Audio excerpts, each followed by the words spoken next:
Hello everyone, स्वागत है आप सभी लोगों का हमारे चैनल मेकअप कोर्स में। और आज की वीडियो जो है वो सेकेंड पार्ट है कलर व्हील का।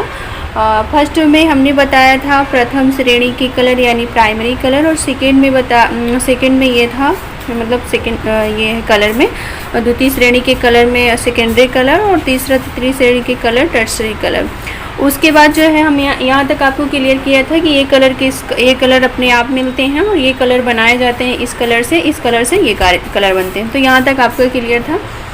और उसके बाद फिर हमें अब ये बताना है आपको कि हमें सबसे मेन ये काम जो है वो न्यूट्रलाइजर यानी कि न्यूट्रलाइज करना। जैसे दो कलर को मिक्स, जैसे कि हमारे एक कलर जो है वो दूसरे कलर के ऊपर जब पड़ते हैं तो उसके जो कलर का जो ब्राइटनेस होती है उसको ख़त्म कर देता है। तो यहाँ पे वही चीज़ का काम हो रहा है।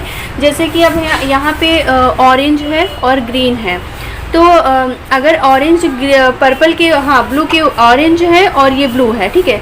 ऑरेंज अगर ब्लू के ऊपर पड़ेगा तो ब्लू का जो असर जितना है वो ख़त्म करके बल्कि ऑरेंज जैसा एक न्यूट्रलाइज करके बीच का थोड़ा सा शेड एकदम बिल्कुल हमारे स्किन टोन का आएगा। यानी कि अगर हमारे अब एक एग्जांपल देते हैं, ज़्यादातर ये समझ में आएगा कि अगर रेड हमारे जो पिंपल्स के दाग होते हैं वो पूरी तरीके से जब नए होते हैं, जब हम जैसे अपने नेल लगा के फोड़ देते हैं तो बिल्कुल रेड होते हैं। तो अगर ग्रीन उसके ऊपर हम डालते हैं, ग्रीन कलर का न्यूट्रलाइजर यूज करते हैं, तो जो रेडनेस होती है वो पूरी ख़त्म हो जाती है। तो यहाँ पे वही है कि हम आपको आमने सामने के कलर की एक कलर दूसरे कलर को किस तरीके से न्यूट्रलाइज करता है।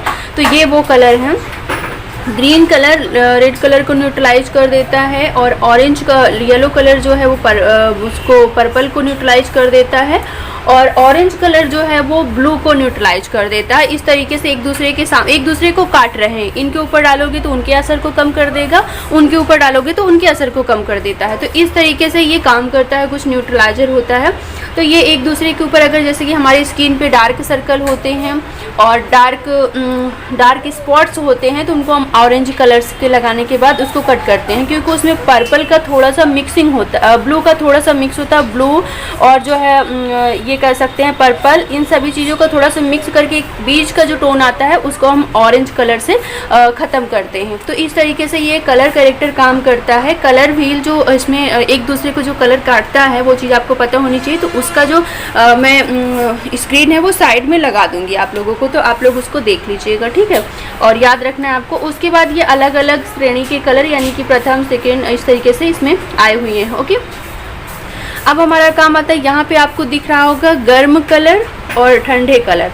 तो वार्म और कूल, इन दोनों के अगर हमें गर्म और ठंडा को जब एक नॉर्मल टेम्परेचर पे लाना होगा तो हम क्या करेंगे। तो वो नॉर्मल टेम्परेचर पे लाने के लिए हमें गर्म और ठंडे को दोनों को मिक्स करना पड़ेगा। जब गर्म और ठंडे को मिक्स करेंगे तो पानी क्या होगा, एक नॉर्मल टेम्परेचर पे आ जाएगा। तो ठीक उसी तरीके से हमें हमेशा ठंडा और गर्म मिला के, उसी तरीके से हमारी स्किन टोन को भी एक लाइट और एक डार्क शेड मिलाकर हम एक मीडियम टोन पे लाते हैं। तो ये हमारा यही काम करता है। तो हमारा गर्म कलर में जो वार्म कलर आता है उसकी भी पिक मैं साइड में आपको लगा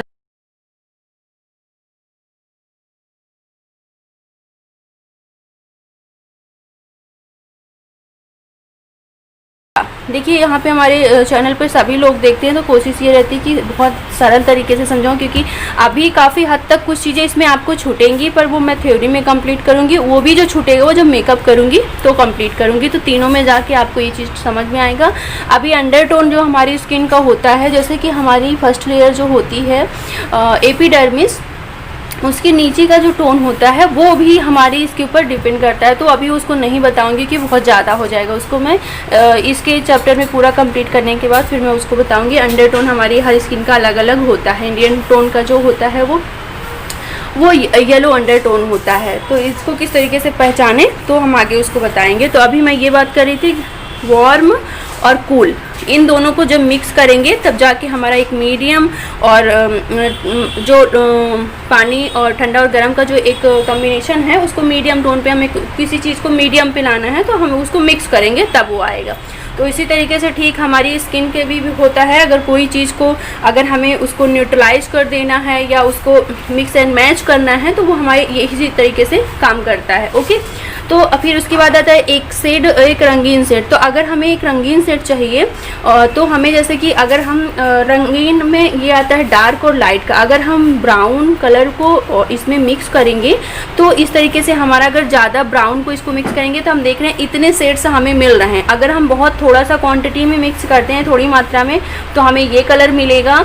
और अगर हमने ऑरेंज में और इसको पहले तो हमने ये मिक्स किया था, बनाया था, उसके बाद हमने ये कलर जो थे वो फिर हमने लाइट पाया ऑरेंज को मिक्स करके, फिर ऑरेंज को मिक्स किया तो ये कलर पाया। बस थोड़ी सी क्वांटिटी हमें कम करते हुए जाना है। डार्क और लाइट को अगर बीच में लाना है तो हमें क्वांटिटी दोनों की यहाँ पे हमने बराबर कर दी, पर हमें यहाँ पे थोड़ा सा लाइट लाना है तो हमने इसकी क्वांटिटी जो है कम कर दी, इसकी जो है ज़्यादा कर दी। फिर उसके बाद यहाँ पे इस तरीके से हमें वाइट और ऑरेंज में देख सकते हैं थोड़ी थोड़ी क्वांटिटी बढ़ाते गए हैं।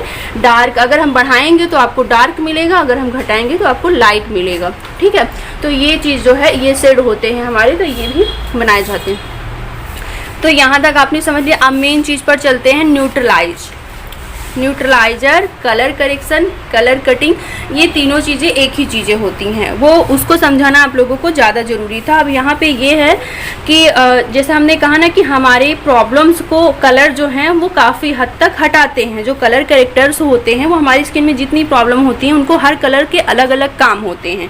यहाँ पे मेरा समझाने का या किसी का भी मेकअप आर्टिस्ट का ये समझने का जो बहुत ज़रूरी है कि कौन सा कलर किस कलर को ख़त्म करता है। तो वहाँ पे मैंने उस पेज पे यही बताया कि कौन सा कलर किस चीज़ को, जैसे रेडनेस है तो हमने उसे ग्रीन से कट करना है। तो कलर कैरेक्टर्स जो 5-6 कलर्स आते हैं वो सभी क्या करते हैं यहाँ पे अभी दिखाएंगे, प्लस आपको कलर व्हील साइड में लगा के दिखाएंगे। कुछ कन्फ्यूजन है उसको मैं थ्योरी में लिखूँगी, बाकी जो चीज़ें हैं वो सिखाते वक्त जब आप प्रैक्टिकल करके दिखाएंगे तब बताएंगे।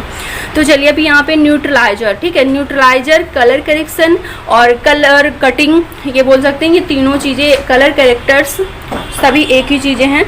स्किन की डलनेस कमियों को संतुलित करने के लिए न्यूट्रलाइजर का उपयोग किया जाता है। ठीक है, यहाँ पे हमने कमियाँ यानी कि स्किन में जो भी कमी है उसको ख़त्म करने के लिए या संतुलित करने के लिए, संतुलित का मतलब है एक बैलेंस में लाना कि आपकी स्किन टोन के हिसाब से आप जो फाउंडेशन लगाएं उस तरीके से आपकी स्किन हो जाए।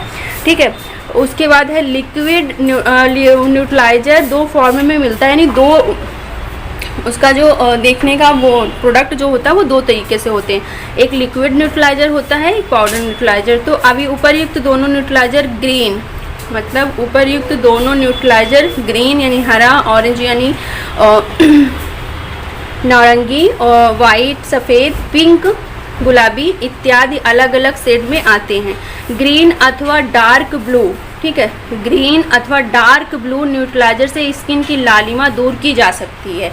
ग्रीन और डार्क ब्लू से स्किन की लालिमा दूर की जा सकती है। ठीक है, लालिमा यानी कि हमारे जो पिंपल्स हैं वो काफ़ी हद तक, पिंपल्स के जो दाग हैं जो बिल्कुल हाल ताज के रहते हैं वो रेडनेस रहते हैं, बाद वाले तो डार्क स्पॉट्स में हो जाते हैं, वो ब्राउन कलर के हो जाते हैं। तो ये चीज़ को आपको ध्यान रखना है कि रेडनेस को ग्रीन और blue, green dark blue neutraliser से स्किन की लालिमा दूर की जा सकती है। ऑरेंज न्यूट्रलाइजर से स्किन की डार्कनेस, डार्क है उसको ख़त्म किया, कालापन यानी डार्कनेस यानी कालापन को लाइट हल्का किया जा सकता है। अब यहाँ पे जो है हमारे डार्क सर्कल जो होते हैं वो किसी किसी को बहुत ज़्यादा काले होते हैं और किसी किसी को बिल्कुल ब्राउन कलर होते हैं। तो जहाँ पे ब्राउन होता है वहाँ पे हम यूज़ कर सकते हैं जो है येलो कंसीलर को, येलो कलर करेक्टर्स को, और जो है जहाँ पे हमारे डार्क ब्राउन है वहाँ पे हम ऑरेंज कलर का यूज़ कर सकते हैं। ओके, वाइट न्यूट्रलाइजर से स्किन टोन 1 से 2 से लाइट होती है, यानी कि वाइट कलर जो होता है उसको अगर हम फाउंडेशन में मिक्स करके करेंगे तो हमारी स्किन ब्राइट हो जाती है, 1 टोन 2 टोन फेयर हो जाती है। उससे पहले भी यूज करेंगे, अपने फेस पे लगा के तब फाउंडेशन लगाएंगे तो हमारी स्किन फेयर हो जाती है। ठीक है, तभी आप लोग बोलते हैं ना कि उसने, उस मेकअप आर्टिस्ट ने किया बहुत गोरी हो गई लड़की। तो ये बहुत सारी चीज़ें हम लोगों के पास होती हैं नॉलेज कि हाँ हम उस चीज़ से हम वो चीज़ें कर पाते हैं। ठीक है, तो यहाँ तक हम लोग इस चीज़ को आपको याद रखना है। न्यूट्रलाइजर 1-2 से लाइट हो जाती है। पिंक न्यूट्रलाइजर येलो निस्तेज स्किन को पिंक गुलाबी बनाती है। पिंक न्यूट्रलाइजर जो होता है वो अगर कोई भी स्किन बहुत ज़्यादा येलो टोन उसकी है और निस्तेज है, बिल्कुल उसमें ग्लो नहीं है, तो उसको पिच कलर में लाने के लिए पिंक कलर में लाते हैं, तो वो हमें पिंक कलर यूज करना पड़ता है। तो यहाँ तक आप लोग, ये प्रॉब्लम हमारे फेस पर होती है। उसके बाद लिक्विड न्यूट्रलाइजर, अब ये लिक्विड और पाउडर कब यूज किया जाए यहाँ पे है। ओके, मैं थ्योरी लिखवाऊंगी तो इसमें आप परेशान मत होइएगा। लिक्विड न्यूट्रलाइजर मेकअप शुरू करने से पहले फेस पर करेक्शन करते समय लिक्विड न्यूट्रलाइजर लगता है। फाउंडेशन को न्यूट्रलाइजर में मिक्स कर स्किन के कलर को न्यूट्रलाइज किया जाता है। ओके, पाउडर न्यूट्रलाइजर ट्रांसलूशन पाउडर लगाने के बाद भी स्किन को बैलेंस करने की ज़रूरत पड़े तो पाउडर न्यूट्रलाइजर का उपयोग करना चाहिए। ओके, तो कुल मिला के ये है कि यहाँ पे आपको ध्यान देना है कि ये जो कलर हैं वो कहाँ की प्रॉब्लम्स को दूर करते हैं। तो ये पहला तो मैं फेस पे बताऊंगी, और दूसरी चीज़ ये है कि इसको आपको याद रखना है कि कौन सा कलर किस चीज़ की कमी को रोक रहा है, ठीक है। और बाकी मैं पिक आपको साथ में लगा दूंगी, आप लोग उसको देख लीजिएगा, समझ लीजिएगा। अब जो मैं बताऊंगी वो बताऊंगी आगे कि कंसीलर और कलर कैरेक्टर्स में क्या अंतर होता है, क्योंकि दोनों का हमारा मकसद वही होता है। कंसीलर भी हमारी प्रॉब्लम्स को कंसील कर देता है यानी लॉक कर देता है, और कलर कैरेक्टर भी न्यूट्रलाइज कर दिया यानी ये संतुलित करता है, और ये जो है उसको लॉक कर, जैसे किसी चीज़ को यहाँ पे हमने लगा दिया, इतनी दूर में कंसीलर ने लॉक कर दिया, और जो कलर हमने लगाया था तो वो कलर जो है रेड में जाके उसको न्यूट्रलाइज वहाँ पे जैसे फॉल्ट कर उसको वहाँ पे उसके जितने भी वाइब्रेंसी है उसको ख़त्म कर देना होता है, जो रेडनेस की। तो इस तरीके से कलर कैरेक्टर काम करता है, कंसीलर इस तरीके से काम करता है। इन दोनों को बहुत डिटेल में बताएंगे क्या अंतर होता है। उसके बाद फिर हम फाउंडेशन क्या होता है ये बताएंगे।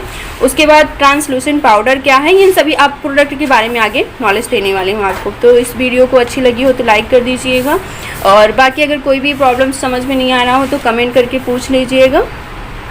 तो ये सेकेंड पार्ट था। अब आप लोगों को जो है इसके आगे जितनी भी चीज़ें हैं वो दिखाते चलेंगे, थ्योरी भी साथ में कंप्लीट रहेगी तो वो भी आपको करवाते चलेंगे। तो उम्मीद करती हूँ कि आप सभी लोगों को ये वीडियो पसंद आई है तो अगर नए लोग हैं तो वो सब्सक्राइब कर लें। ओके, फिर मिलते हैं अगली वीडियो में।